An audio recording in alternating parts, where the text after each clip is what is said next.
Do you dread Monday mornings? Do you find yourself waking up with that tight feeling in your chest, already counting down the days until Friday? It's a common reality for so many of us. We grind, we stress, and we tell ourselves it's all for a reason. But let me ask you this. Are you saving all your happiness for a retirement that might not happen until you are too old to truly enjoy it? Tim Ferriss calls this the deferred life plan. It's a trap where you trade the most vibrant years of your life for a pot of gold at the end of a rainbow that often fades before you ever reach it. But Ferriss argues that you don't have to wait. Welcome to The Last Read, where we turn books for your ears into wisdom for your life. Today, we are cracking open a modern manifesto, The 4-Hour Workweek. This isn't just a book about productivity hacks, it is a blueprint for joining a subculture Ferriss calls the new rich. To understand this group, you have to understand that they measure success differently. The old rich obsess over having millions in the bank, even if they have to work 80 hours a week to keep it. The new rich, however, chase what Ferriss calls relative income. Think about it this way. Who is richer? The investment banker making $200,000 a year but sleeping under his desk, or the entrepreneur making $100,000 while surfing in Bali? The banker has the cash, but the surfer has the freedom. The surfer has mastered the art of being time rich. So how do you make that shift? Ferriss breaks it down into an acronym: DEAL: definition, elimination, automation, and liberation.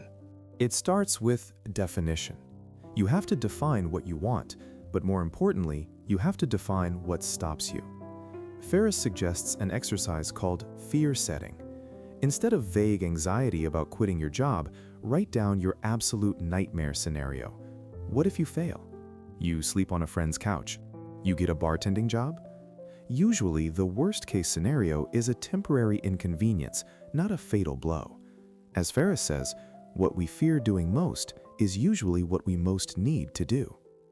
Once you conquer the fear, you move to elimination.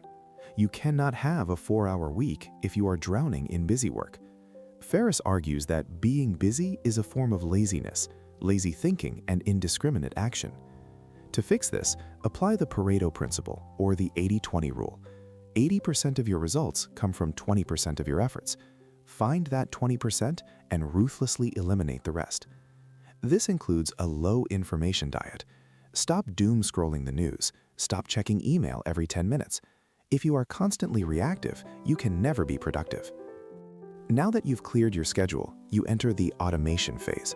This is where you separate your income from your time. You don't need a business that fulfills your soul. You need a muse. A muse is a low-maintenance business designed solely to fund your life. Think drop-shipping specialized yoga mats or selling digital products. You are the architect, not the operator. To make this work, you have to embrace outsourcing. This is called geo-arbitrage. You earn in a strong currency like dollars, but you pay for help in a weaker currency. Hire a virtual assistant to handle your research, your scheduling, and the mundane tasks that eat your day. Stop asking, "How can I do this?" and start asking, "How can this get done without me?" Finally, once the cash is flowing and the time is yours, you reach liberation. This is the fun part. But don't just sit on a couch. Ferriss advocates for the mini-retirement. Instead of waiting until you're 65, take 1 to 6 months now. Relocate to Argentina to learn the tango or Thailand to train in kickboxing. Because you are earning dollars but spending pesos or baht, you might find that living like royalty abroad is actually cheaper than your rent back home. It sounds like a dream, doesn't it? But here is the hard truth. Most people will never do it. Not because they can't, but because they are waiting for the right time. Tim Ferriss puts it bluntly. For all of the most important things, the timing always sucks. Waiting for a good time to quit your job? The stars will never align. Someday is a disease that will take your dreams to the grave with you. The risk isn't leaving the cubicle. The risk is staying there for 40 years and wondering, what if? So, stop waiting for the green light. It's never coming. You have to push the pedal yourself. If you are ready to stop making excuses and start designing your life, grab a copy of the 4-Hour Workweek using the link in the description. and make sure you're subscribed to The Last Read so you don't miss out on more wisdom for your life. Thanks for listening, and I'll see you in the next one.